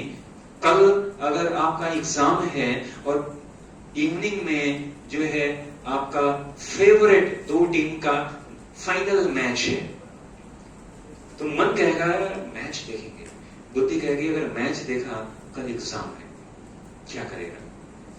तो ये बैटल चलता है, माइंड एंड इंटेलिजेंस का हमेशा से बैटल चलता रहा है। माइंड कहता है ये करें, बुद्धि कहते हैं ये, तो बुद्धि जो है वो इंटेलिजेंस के आधार पर डिसीजन लेती है। तो माइंड जो है वो उसको स्टोर करता है, इंटेलिजेंस जो है वो डिसीजन लेता है। इसीलिए we have to control our mind with the help of intelligence. और इंटेलिजेंस को शार्प कैसे करेंगे? नॉलेज से, ज्ञान से। तो ये मैकेनिज्म है। और माइंड में ये चीजें आ कहां से रही हैं? आइए ये यहां पे दिखा रहा है, eyes, nose, tongue, ear, skin. This is the senses, 5 senses जिसे कहते हैं। जो देखते हैं वो माइंड में स्टोर होता है, जो स्मेल करते हैं वो माइंड में स्टोर हो रहा है, जो टेस्ट करते हैं वो माइंड में स्टोर हो रहा है, जो सुन रहे हैं वो माइंड में स्टोर हो रहा है, जो टच कर रहे हैं वो माइंड में स्टोर हो रहा है। माइंड में ये इंफॉर्मेशन 5 जगहों से आ रही है और वो आकर माइंड में स्टोर हो रहा है, और फिर यहां से फिर एक्शन रिएक्शन का ये साइकिल बनता चला जाएगा। तो कई बार लोग कहते हैं कि कोई बुरी आदत में क्यों जाता है, तो एक्चुअली कोई बुरी आदत में क्यों जाता है? जो व्यक्ति इनसिक्योर होता है वही व्यक्ति बुरी आदतों में जाता है। And this is the research, ये एक रिसर्च के कुछ पॉइंट हैं। If anybody is insecure of anything, ठीक है, कोई व्यक्ति, हम चाहते हैं, हम प्रूव करना चाहते हैं, हम चाहते हैं कि मैं प्रूव करके मैं दिखा दूं कि मैं कौन हूं, मेरी क्या हस्ती है, मेरी क्या पर्सनालिटी। तो इसलिए कहते हैं कि rather than going in proving yourself, you should go for improving yourself. आपको प्रूव करने की जरूरत नहीं है कि कुछ प्रूव करके हमें दिखाना है। आप अगर इंप्रूव करते रहोगे अपने आप को तो ऑटोमेटिक आप अपने आप प्रूव हो जाओगे सबके सामने। तो जो इनसिक्योर है, अगर कोई कुछ गलत कार्यों में है, तो सबसे पहली बात ये जान लो साइकोलॉजी कि वो व्यक्ति इनसिक्योर है, वो व्यक्ति इनसिक्योर है, इसीलिए वो कुछ गलत करता है। दूसरी चीजें क्या होती हैं? एम्पैथी, अंदर से खोखला है, is nothing inside, is empathy, and because he is so empathy, and that's why he is most of the time he do this and that to get some attention. और इसलिए वो सोचता है कि मैं अगर ऐसा कर लूंगा तो अच्छा दिखूंगा या अच्छा अटेंशन पाने के लिए। They want to show off themselves by external things, not by their qualities. अंदर क्वालिटी नहीं है, इसलिए बाहर की कुछ अलग अलग चीजों से उधार की बाइक लेकर टशन दिखाने का हम चाहते हैं। अरे नहीं, अंदर क्वालिटी रखो, ऑटोमेटिक यू विल बिकम। तो अंदर कुछ नहीं है तो बाहर की चीजों से हम शो ऑफ करना चाहते हैं। डीप डाउन अंदर से they do not respect themselves, वास्तविक रूप में खुद की रिस्पेक्ट है नहीं। That's why they want to get attention by showing something external. और इसलिए अंदर खुद की, जिसको पास खुद की रिस्पेक्ट है, कहते हैं, एक बहुत ही फेमस स्टेटमेंट सुभाषितानी में संस्कृत वर्ष में कहा गया है, विद्या ददाति विनयम विनयाद याति पात्रताम। जो विद्या है, ज्ञान, विद्या ददाति विनयम। आपको अगर पता करना है कि कोई व्यक्ति नॉलेजेबल है, उसके लिए क्या तरीका क्या है, कैसे पता करेंगे कि ये व्यक्ति बहुत ही नॉलेजेबल है? आप उसके पास जाएंगे, कहेंगे sir can you show me your degree, do you PhD holder or do you MTech, do you MBA or whatever? No, having degree is not a knowledge. कहते हैं अगर पता करना है कि कोई व्यक्ति वास्तविक रूप में नॉलेजेबल है तो our वैदिक टेक्स्ट इज विद्या ददाति विनयम। जिस व्यक्ति के पास वास्तविक ज्ञान होगा वो उतना ही विनम्र होगा, हम्बल होगा, बिकॉज विद्या ददाति विनयम। और फिर आगे बोला विनयाद याति पात्रता। जो विनय है यानी हम्बलनेस है, उससे क्या होगा? उससे व्यक्ति पात्र बनता है। संस्कृत में पात्र के 2 मीनिंग है। एक मीनिंग है पात्र का मतलब होता है योग्यता, और एक पात्र का मतलब होता है बर्तन, वेसल। तो अगर कोई वेसल है और वो ऐसा है और इसमें पानी डालेंगे तो क्या होगा? बाहर चला जाएगा। तो अगर उस बर्तन में कुछ स्टोर करना है तो वो बर्तन कैसा होना चाहिए? ऐसे होना चाहिए, झुका हुआ, मुड़ा हुआ होना चाहिए। देन दैट पात्र कैन स्टोर द थिंग्स। उसी तरह अगर कोई नॉलेजेबल है, कोई व्यक्ति के पास ज्ञान है, तो वो उतना विनम्र बनता है और जितना विनम्र होगा उतना वो पात्र यानी योग्य बनेगा। ठीक है, और जिसके पास ज्ञान नहीं है और थोड़ा सा ज्ञान आएगा, ऐसे करेगा, सामने किसी को समझेगा नहीं। What do you know? I am PhD holder. I am this and that. I am having this and that degree. I am written from this and that place. No, this is not a knowledge. Knowledge जो ज्ञानवान व्यक्ति है वो बहुत ही विनम्र होता है, और जो विनम्र नहीं है, then because they want to show off, and that's why by showing off they indulge in the bad habits. तो माइंड में ये डायलॉग चलता रहता है कि माइंड कहता है ये करें या ना करें, दिमाग कहता है ये करो, माइंड कहता है ये नहीं, ऐसा दोनों में बैटल चलता रहता है। If mind is stronger than mind wins, और अगर इंटेलिजेंस स्ट्रांग है तो इंटेलिजेंस जीतेगा। तो हमेशा हमें यह देखना है कि मैं ये बात नहीं कह रहा हूं कि आपका माइंड, हमारा माइंड हमेशा गलत है, ऐसा नहीं है, लेकिन हम अपने माइंड से आपको जो अच्छा लग रहा है, ठीक है, जैसे अगर एक कोई व्यक्ति है और उस व्यक्ति को डायबिटीज है, लेकिन still that person like ice cream और रसगुल्ला, उसको खाने का बहुत मन है, स्वीट उसका पसंदीदा चीज है, तो माइंड तो कह रहा है थोड़ा सा खा ले, लेकिन इंटेलिजेंस है अगर खाओगे तुम्हारा जो है शुगर लेवल बढ़ जाएगा। तो माइंड तो अनुभव के आधार पे कह रहा है खाएं, हाँ कई बार उसको अच्छा अनुभव हुआ होगा। तो माइंड और इंटेलिजेंस का ये हमेशा बैटल चलता रहता है। तो कई बार आप इसके लिए एक डिस्कशन कर सकते हैं, आप अपने खुद पर एक ऐसे कब कौन सी सिचुएशन आई है जहां पर माइंड और इंटेलिजेंस का ऐसा बैटल चला हो। ये जो माइंड है, mind is like a book, change conditioning by changing scripts written our mind. Mind एक खुली किताब है, उसमें जो लिखना है आप लिख सकते हैं। एक बार लिख दिया तो वो ऑटोमेटेड बन जाएगा, ब्रेन उसको ऑटोमेटिक कर देगा। और देखिए ये कितना पावरफुल है ये जो माइंड, कि आप इसमें हर छोटी से छोटी चीज जो है, मैंने सिम्बियोसिस पुणे से एमबीए भी किया, तो उसमें मैंने एक सब्जेक्ट पढ़ा था जिसका नाम है पब्लिक एडवर्टीजमेंट।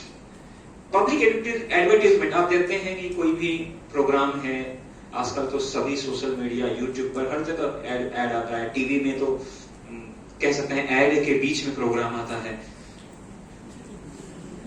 तो वो बताते हैं कि जो एड होता है, आप सबको पता होगा कि कई बार कोई एड है 30 सेकंड का, 25 सेकंड का, 15 सेकंड का, 10 सेकंड का, छोटे छोटे ऐड आते हैं, और 15 सेकंड का ऐड है और जो कंपनी है उसके ऊपर lakhs and lakhs rupees expect करती है कि ये मेरा 15 सेकंड का ऐड है, ये प्रोग्राम के बीच में चला देना। अच्छा, आप कोई प्रोग्राम देख रहे हैं और उस प्रोग्राम में जब ऐड आता है तो आप क्या कहते हैं? वाओ, ऐड आएगा, अब मैं देखूंगा ऐड। ऐसा है क्या? Nobody want to ad. और थैंक्स टू अभी क्या है, हमारे पास रिमोट है और रिमोट से हम चैनल चेंज कर देते हैं।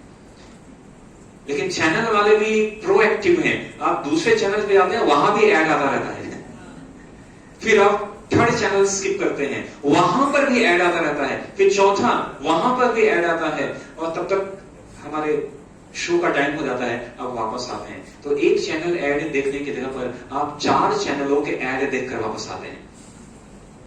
ये पब्लिक एडवर्टाइजमेंट में पढ़ाया जाता है, ये उनकी स्ट्रैटेजी होती है। पर कहने का मतलब कि आप प्रोग्राम देखने आए हैं, कोई सीरियल देखने आए हैं, कोई मूवी देखने आए हैं और उसमें ऐड आ रहा है, nobody want to see ad, कोई देखना नहीं चाहता है ऐड। लेकिन इस 15 सेकंड के 10 सेकंड के ऐड का इतना हमारे माइंड पर इतना प्रभाव होता है, इतना इफेक्ट होता है कि हमें लगता है कि बस अगर ये मिल जाएगा तो कर लो दुनिया मुट्ठी में, बस ये आ जाए हमारे हाथ में, ये ऐड का प्रभाव है।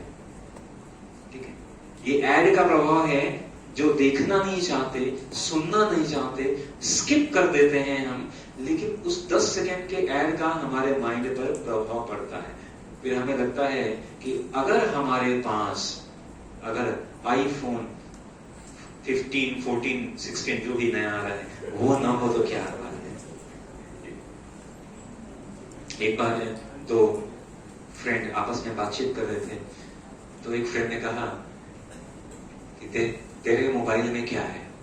उसने मोबाइल दिखाया कि my mobile is latest specification with having triple Snapdragon 888।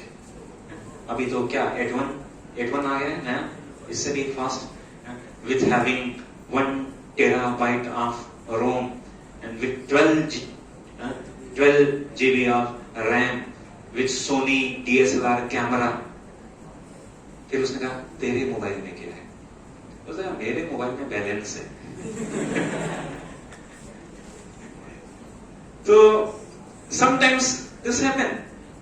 So the thing is the mind scripting, जो माइंड का जो स्क्रिप्ट है, इस आप अगर इसको ये हमने चेंज कर दिया तो कई बार ऐसा होता है कि आप सोचिए, मैं ये बात कह रहा हूं कि 10 सेकंड का एडवर्टीजमेंट जो हम देखना नहीं चाहते हैं वो 125 करोड़ लोगों के माइंड में चेंज कर देते हैं कि हमें ये प्रोडक्ट लेना है। ठीक है, जो देखना नहीं चाहते हैं, जो हमारा मेन एम नहीं है। आप सोचिए कि 15 सेकंड का ऐड हमारे माइंड के स्क्रिप्ट में इतना बदलाव करता है, तो जो कार्य आप सोच समझकर डेली कर रहे हैं वो आपके माइंड में कितना बदलाव करता होगा। आप कार्य कर रहे हैं, आप सोच नहीं रहे हैं, आप कुछ कार्य कर रहे हैं, कुछ कह रहे हैं, कुछ बोल रहे हैं। मेरा एक फ्रेंड HR में है, वो बता रहा था कि जब हम इंटरव्यू लेते हैं तो कोई जो कैंडिडेट है वो नॉक करता है, मैं आई कमिंग सर, और अंदर आकर चेयर पर बैठता है। कहता है यहां तक आते आते 31/3 एंड 30% असेसमेंट हो जाता है। कहा अभी कुछ पूछा ही नहीं, 30% असेसमेंट कर लिया। मैंने कहा अभी तू पूछा नहीं तो क्या असेस कर लिया? उसने कहा कि देखो आजकल क्या है, एक समय था और आज का समय बदल रहा है। आजकल नॉलेज, अगर कोई इंफॉर्मेशन आपके पास नहीं है तो ये बहुत बड़ा इश्यू नहीं है। अगर मान लो आपके पास कोई सूचना नहीं है तो आप क्या करोगे? सबसे पहला, सबसे इजी टास्क क्या है? अरे मोबाइल निकालोगे, गूगल में टाइप करोगे, गूगल बाबा है, वहां पे टाइप करोगे, सेकंड में लैक्स एंड लैक्स इंफॉर्मेशन मिलेगा। मान लो आपके पास मोबाइल नहीं है तो आप कहीं काम कर रहे हो, आप अपने कलीग से पूछोगे, अपने फ्रेंड से पूछोगे, कहीं भी पूछ सकते हो कि ये बता दो थोड़ा। तो आजकल information gathering is not a big task. सबसे बड़ा टास्क क्या है? उन्होंने कहा कि आजकल पर्सनालिटी एसेसमेंट बहुत इंपॉर्टेंट है। उन्होंने कहा आज कोई ऐसा फील्ड नहीं है। पहले एक समय था कि जब इंजीनियरिंग एक ऐसी स्ट्रीम थी जहां पर केवल टेक्निकल नॉलेज होना सफिशिएंट रहता था, लेकिन आज ये सिनारियो बदल गया है। केवल टेक्निकल नॉलेज के बेस पर मैं ये नहीं कह रहा हूं कि आप कहीं पहुंच नहीं सकते हैं, आप सम एक्सटेंट आप किसी मुकाम पर पहुंच सकते हैं, लेकिन अगर आपको हायर लेवल में जाना है तो टेक्निकल इंफॉर्मेशन, टेक्निकल नॉलेज के साथ साथ आपके पास पैकेजिंग होना चाहिए। आप जो जानते हैं, हाउ दैट नॉलेज, उस ज्ञान को कैसे आप बता सकते हैं दूसरों को। पर्सनालिटी, आपका पर्सनालिटी लेवल क्या है? Personality level is not is your body structure. आपके पास कितना कॉन्फिडेंस है, आप कैसे किसी चीज को सामने रखते हैं, कैसे डीलिंग करते हैं, कैसे आप बोलते हैं, ये सारी चीजें मिलकर पर्सनालिटी बनाती है। उसने कहा कि आजकल जो है हम 50% से भी कम, नॉलेज कम हो चलेगा, नॉलेज कम हो चलेगा, हम ट्रेनिंग दे देंगे, बता देंगे ऐसे करना है, ऐसे करना है। आजकल हर जगह पे ट्रेनिंग होती है, पहले ट्रेनिंग दे देंगे, कर लेगा। लेकिन पर्सनालिटी इंप्रूवमेंट की ट्रेनिंग देना 3 दिन की या 30 दिन की बात नहीं है। है ना, we need that nowadays because this is our requirement. And because why is our requirement? Because this पूरे वर्ल्ड की ये रिक्वायरमेंट है. The thing is that कि इसलिए it's very very important the things कि आप डेली जो कार्य कर रहे हो, ये हमने अभी डिस्कस कर लिया, हमारे माइंड का ये सिनेरियो चलता रहता है. तो किसी ने एक बार मेरे से पूछा कि ठीक है, हम 15 मिनट आधे घंटे सो लिए तो क्या हो गया, कौन सी बड़ी बात कर ली हमने, कुछ नुकसान हो गया? अगर फॉर एग्जाम्पल अगर हमें 8:40 पर अगर 15 पे अलार्म लगाया और 20 मिनट सो भी लिया तो क्या हो गया? देखिए अधिक सोने में, या मैं एक एग्जांपल दे रहा हूं, इसमें कोई प्रॉब्लम नहीं है. लेकिन प्रॉब्लम क्या है कि आपने डिसाइड किया कि कल मुझे जो है 8:50 हमें इस पर्टिकुलर टाइम पर उठना है. किसने डिसाइड किया? आपने. और अगले दिन आपके माइंड ने कहा कि तुमने जो डिसाइड किया है वो कुछ वैल्यू का नहीं है, मैं बोल रहा हूं 15 मिनट सो ले. जीवन में 15 मिनट सोया नहीं तो क्या किया तुमने? और पहले दिन की जो दिन की शुरुआत है, आपने स्नूज कर दिया 2 बार 3 बार, और आप 15 मिनट 20 मिनट आधे घंटे एक्स्ट्रा सोकर उनके, कोई प्रॉब्लम नहीं है. लेकिन समस्या क्या किया कि आपने कहा कि जो मैंने डिसाइड किया था वो वैल्यू का नहीं है, 15 मिनट सोना अधिक वैल्यू है. और दिन की शुरुआत आपने कैसे की? हारने से. दिन की शुरुआत आपने कैसे की? हारने से. दिन की शुरुआत आपने कैसे की? ये बताकर कि मैंने जो डिसाइड किया था वो कुछ वैल्यू का नहीं है.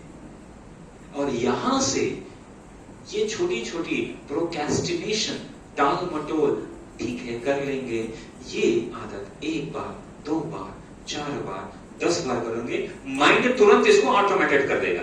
अब अगली बार आपको पता नहीं चलेगा कि अलार्म बजते ही आपका हाथ स्नूज पर कब गया. सुबह उठोगे सोचोगे मैंने स्नूज किया था क्या? तो आपने अपने दिन की शुरुआत कहां से की? हारने से की. ये समस्या है. अगर आपको 9 बजे उठना है, आप 9 बजे का अलार्म लगाओ. मैं सिर्फ ये एग्जांपल दे रहा हूं, मैं आप ऐसा नहीं करो कि ये, पर दिस इज वन एग्जांपल कि आपको जो कार्य करना है स्पेसिफिक कर दो.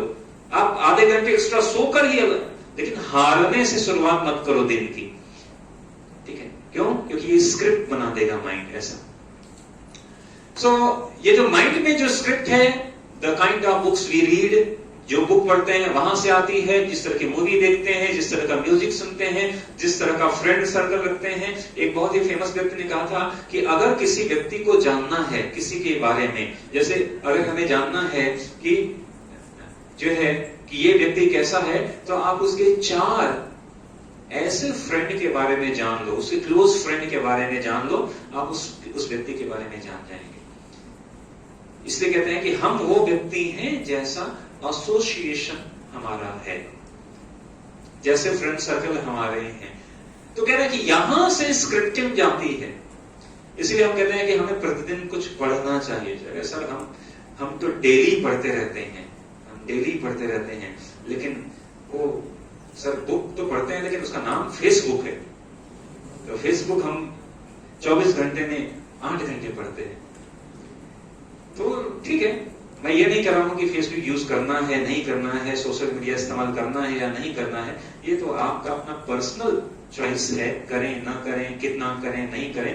But the thing is you have to think कि how much productivity this is giving, ये कितना हमें दे रहा है. सोशलाइज होना अच्छी बात है, लेकिन इतना सोशलाइज हो जाना कि हमारा जो रियल लाइफ है वो, आपको पता है ये फेमस डांसर माइकल जैक्सन, सुना है? माइकल जैक्सन के 16th बर्थडे पर जब वो 16 साल का हुआ, तो वहां के पोस्टल डिपार्टमेंट ने जो है 20 ट्रक्स, बड़े बड़े lorry, greeting card and wishes भिजवाए थे. और उन्होंने नहीं भिजवाए थे, उनके पास आया था इतने, और उन्होंने उनको डिलीवर किया था 20 trucks of greeting cards wishes for his birthday. he was so famous and definitely he was a very great dancer. अपने फील्ड में he was very expert and ऐसा कुछ नहीं था, he was बहुत ही जल्दी उसको नेम, फेम, रिचनेस, जो भी कुछ हम पाना चाहते हैं जीवन में, सब कुछ उसको मिला था, बट उसकी लाइफ का एंडिंग कैसे हुआ? He commits suicide. So sometimes it happens. Millions and millions, not million, billions, trillions followers उसके पास थे, but inside he was alone, empty. He was alone. कई बार ऐसा होता है, तो don't do like that. ऐसा कई बार ऐसा होता है कि हमारे पास फॉलोवर तो मिलियन हैं, इसीलिए एक बार किसी ने पूछा, how we can measure the richness? हम कैसे रिचनेस, आप कितने अमीर हैं, ये कैसे मेजरमेंट कैसे किया जा सकता है, कैसे पता लगाएं? उन्होंने कहा बहुत सिंपल फार्मूला है, ड्रॉप योर टीयर्स. ऐसी सिचुएशन ना आए, लेकिन कभी ऐसी सिचुएशन आ जाए कि आपके आंखों में आंसू आए, then see how many hands come forward to wipe it up. कितने हाथ आगे आ रहे हैं उसको, उस आंसुओं को पोंछने के लिए. आपके पास मिलियंस एंड मिलियंस फॉलोवर हैं, but nobody come. Richness is not in your position. कितना आपके पास धन है, कितना आपके पास ये, उससे कोई, that is not richness. Richness is कितने लोग आपके साथ जुड़े हुए हैं, कनेक्ट हुए हैं, स्ट्रांगली, डीपली. हम कहते हैं ना, a friend in need is a friend in deed. Actually ऐसे कितने लोग हैं? That is actually your richness, and that is richness for everybody. So this is the principle, Gigo principle, garbage in, garbage out. जैसा इन करेंगे mind में, वैसा बाहर निकलेगा. पॉजिटिव इन करेंगे, पॉजिटिव बाहर निकलेगा. निगेटिव इन करेंगे, निगेटिव आउट निकलेगा. अच्छा इनपुट इन करेंगे, अच्छा आउटपुट होगा. सिंपल प्रिंसिपल है. ऐसा कभी नहीं होगा कि आप कुछ भी इनपुट करो और अच्छा बाहर निकलेगा. इट मीन्स जो इनपुटिंग है माइंड के अंदर, जो स्क्रिप्टिंग है, वो कहां से आ रही है, ये आपको ध्यान रखना है. क्योंकि जैसी इनपुटिंग है वैसा आउटपुटिंग है, जैसी इनपुटिंग वैसा आउटपुट. आप अगर इनपुटिंग को ध्यान में नहीं रख रहे हैं, कुछ भी देख रहे हैं, कुछ भी सुन रहे हैं, कुछ भी पढ़ रहे हैं, जो मर्जी, जो सामने आया, देख लिया, पढ़ लिया, सुन लिया, बोल लिया, बात कर लिया, तो आउटपुटिंग कैसा आएगा? कुछ भी आएगा. आप जैसा चाहेंगे वैसा नहीं आएगा, कुछ भी आएगा. कुछ भी इनपुट करोगे, कुछ भी आएगा. अगर आप डेफिनेटली पॉजिटिव इन करेंगे तो पॉजिटिव आएगा. कई बार हमारे आसपास ऐसे लोग होते हैं कि जो हर चीज में आपको खींच देंगे. अरे तुमने ये, अरे नहीं कर पाएगा यार, बहुत कठिन है, बहुत डिफिकल्ट है. कुछ लोग ऐसे होते हैं कि आपने कहा, अच्छा तुमने ये किया, अच्छा बहुत अच्छी बात है, आप ऐसा कर सकते हो, ये भी कर सकते हो. तो आपका एसोसिएशन कैसा है, ये भी बहुत ही मैटर करता है. अब हम टॉप को फिनिशिंग पॉइंट में ले जा रहे हैं. तो एक बहुत ही ट्रिपल एस मेथड कहते हैं, और इसे सर्कस टाइगर मेथड भी कहते हैं. इसमें ट्रिपल एस क्या है? Star bad habit, supplement good habit और स्टे अवे. स्टार क्या है? Star bad habit. कई बार क्या कहते हैं कि जैसे सर्कस में टाइगर होता है और जो रिंग मास्टर होता है उसके हाथ में केवल एक स्टिक होती है और वो टाइगर को घुमाता रहता है. And tiger is very powerful, very ferocious animal, but still वो क्या होता है, नाचता रहता है जैसे रिंग मास्टर नचा रहा है. क्यों? क्योंकि जो सर्कस वाले होते हैं, जो टाइगर होता है, वो ग्रोन टाइगर नहीं लाते हैं. वो पहले छोटा बच्चा लाते हैं, कब जिसे कहते हैं, छोटे बच्चे को लेकर आते हैं. और छोटा बच्चा होता है वो तो अधिक कुछ कार्य नहीं कर सकता है, तो उसको जो है उसको भूखा रखते हैं. जब भूखा रखते हैं तो जब उसको भूख लगती है तो फिर वो जो कहते हैं करने के लिए वो करता है और उसके बाद उसको खाने को देते हैं. तो छोटा बच्चा के माइंड में स्क्रिप्ट चला जाता है कि देखो मैं, क्योंकि वो छोटा बच्चा था तो कुछ कर नहीं सकता था. एक बार क्या हुआ कि एक जू में आग लगी और वहां पे आग लगने से बाकी के जो जानवर थे वो सब, उनको कोई नुकसान नहीं हुआ, लेकिन जो हाथी था वो हाथी जलकर मर गया। और उस हाथी को केवल एक छोटी सी रस्सी से बांधा गया था। हाथी इतना पावरफुल प्राणी है कि वो एक पैर करता, लेकिन उसके माइंड में स्क्रिप्टिंग क्या थी, क्योंकि वो छोटे बच्चे, हाथी का छोटा बच्चा लेके आते हैं, उसको बांध देते हैं, वो प्रयास करता है, तोड़ नहीं पाता है। उसको भूखा रखते हैं, कमजोर हो जाता है, तोड़ नहीं पाता है। और ये स्क्रिप्टिंग उसके माइंड में इतनी डीप चली जाती है कि जब वो ग्रोन हो जाता है, बड़ा हो जाता है, पावरफुल हो जाता है, लेकिन माइंड में क्या है, इसको मैं तोड़ नहीं सकता, इसको तोड़ नहीं सकता, और कब प्रयास भी नहीं करता है तोड़ने का। तो इसे कहते हैं स्टार और बैड हैबिट। तो हमें ऐसी कोई भी आदत, कार्यशैली है, उसको स्टार्व करना है जिससे कि वो कमजोर हो जाए। और सप्लीमेंट, किसी भी आदत को बदला नहीं जा सकता, उसको सप्लीमेंट देना पड़ेगा, उसके जगह पर कोई और कार्य करने के लिए एक्टिविटीज देना पड़ेगा। और लास्ट है स्टे अवे। अगर हमें लगता है कि हम अभी इससे डील नहीं कर पाएंगे, तो थोड़ी सी दूरी बना के रखो उससे। कोई ऐसी सिचुएशन, कोई ऐसा व्यक्ति, कोई ऐसी कंडीशन जहां पे लगता है कि आपके लिए डीलिंग करना कठिन है, तो फॉर द टाइम बीइंग आप उससे दूर हो जाओ। आपको लगता है ये व्यक्ति जब भी मुझे मिलता है, मेरे को हमेशा लेकर दूसरी तरफ चला जाता है, वो जब दिखे तो रास्ता बदल दो। तो इसे कहते हैं stay away. Stay away method, ये बहुत ही इंपॉर्टेंट है। इसीलिए ये ब्रेक हैबिट रूल है। डिजायर, इच्छा बहुत पावरफुल है। डिजायर जो भी है उसको माइंड कंट्रोल यानी नियंत्रित करना पड़ेगा। इसको कैसे कंट्रोल कर सकते हैं? माइंड कंट्रोल से। डिस्क्रिमिनेशन, अच्छा या बुरा, इसको कैसे देख सकते हैं? इंटेलिजेंस को शार्प करके। डिटर्मिनेशन, दृढ़ इच्छा शक्ति कैसे बना सकते हैं? Association and eagerness. एक जो है संस्कृत टेक्स्ट है, उसमें कहा गया उत्साह निश्चयात धैर्यात तत्त कर्म प्रवर्तनात्।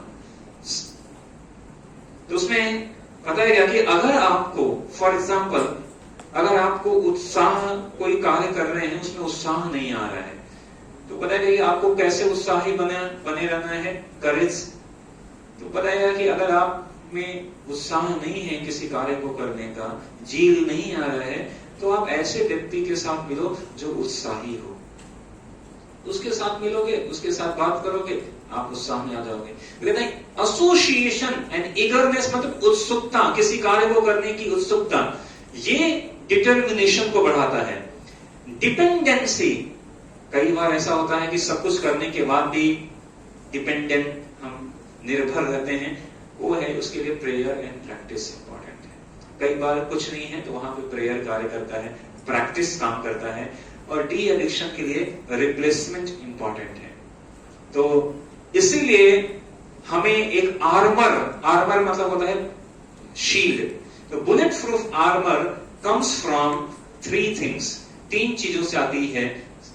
और वो 3 चीजें जो सेल्फ चेंज, कई बार चेंज से हम डरते हैं, बदलाव हम चाहते हैं, जो चल रहा है जैसे चल रहा है चलने दो। क्यों? क्योंकि चेंज नीड सेक्रीफाइस। चेंज जो है कुछ बदलने में हमें सेक्रीफाइस करना होता है अपने कंफर्ट्स का। ठीक है, तो जो सेल्फ चेंज है ये 3 चीजों से आएगी। ये 3 साइकिल है, thinking, attitude and behaviour. Thinking, attitude and behaviour. जो थिंकिंग, एटीट्यूड एंड बिहेवियर, ये 3 चीजें क्या है? हम बात कर रहे हैं कि एटीट्यूड कैसे बदलें। उसके लिए बहुत सिंपल स्टेटमेंट है, एक्सेप्टिंग रिस्पॉन्सिबिलिटी। छोटी छोटी रिस्पॉन्सिबिलिटी आप खुद से लो और वो आपका एटीट्यूड बदलेगा। आप खुद, I am responsible for the habit I have picked, I am responsible for careless intelligence, I am responsible for good company, I am responsible for bad company, I am responsible for myself. कई बार लोग कहते हैं कि नहीं sir ऐसा हुआ था पहले समय में, पिछले समय में मेरे को वो फैसिलिटी नहीं मिली और इसलिए मैं ये कार्य कर पाया या नहीं कर पाया, ऐसा नहीं है।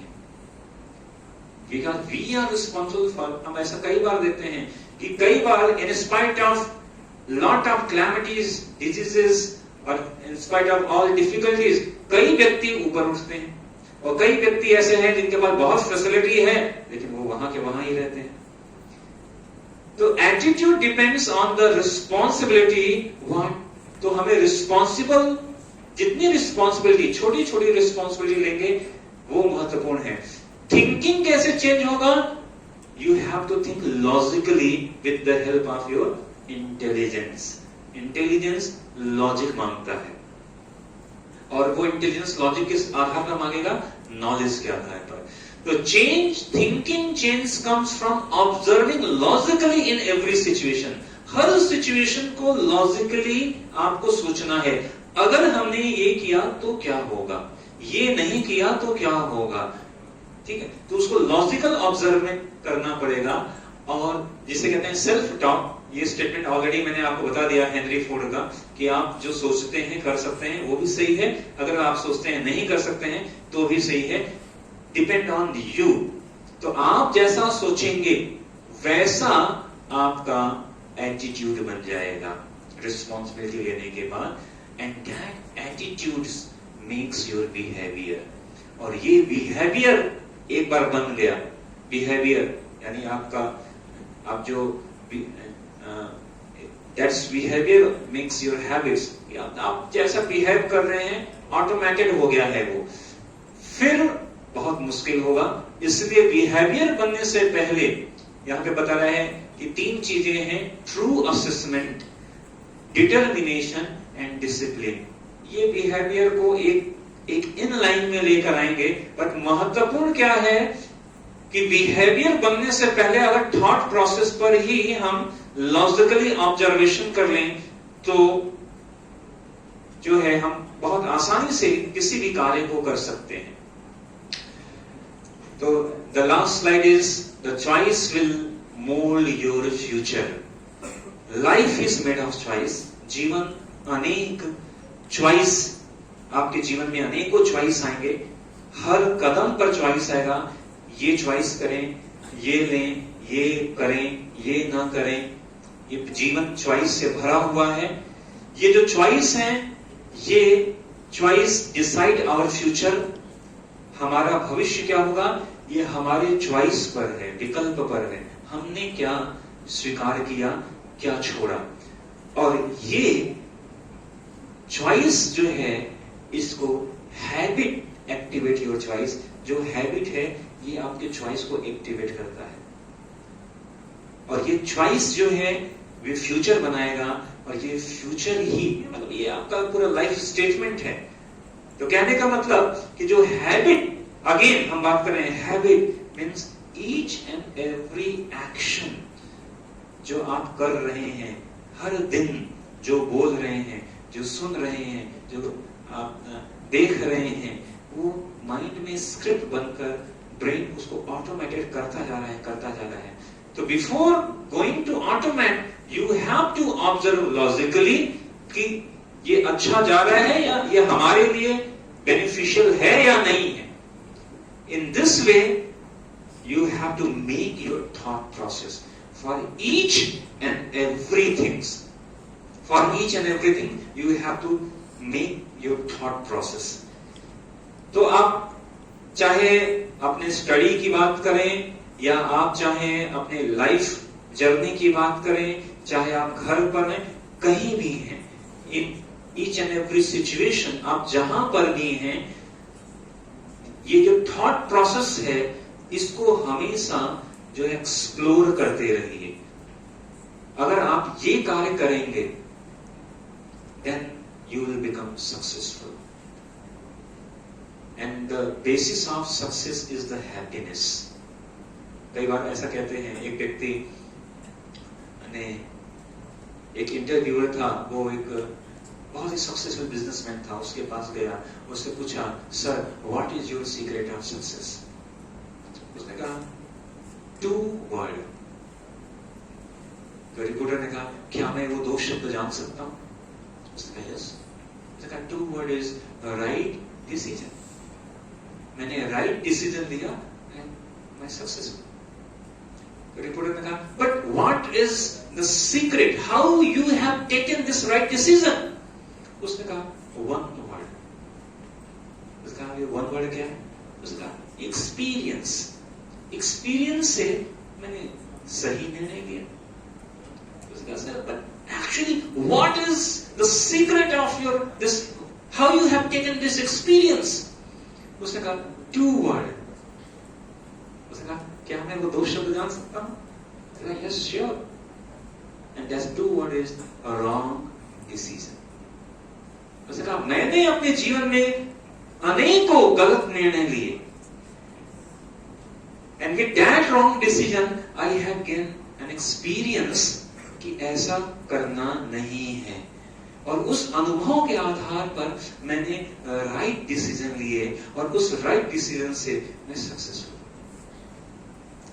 द थिंग इज, ऐसा नहीं होगा कि हर जीवन के हर रेस में हर जगह पर आप सही ही होंगे, ऐसा जरूरी नहीं है।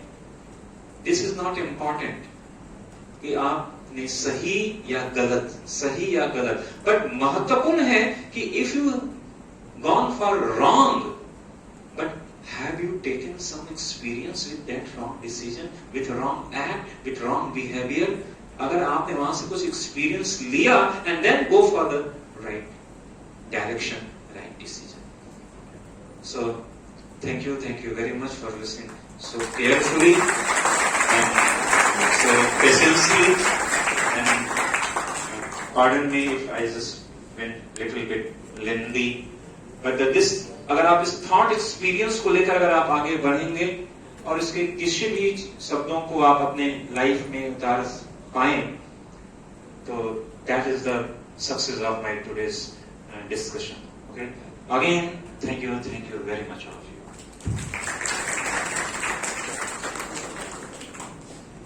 Thank you so much, sir. We definitely enjoy your session, and thank you so much for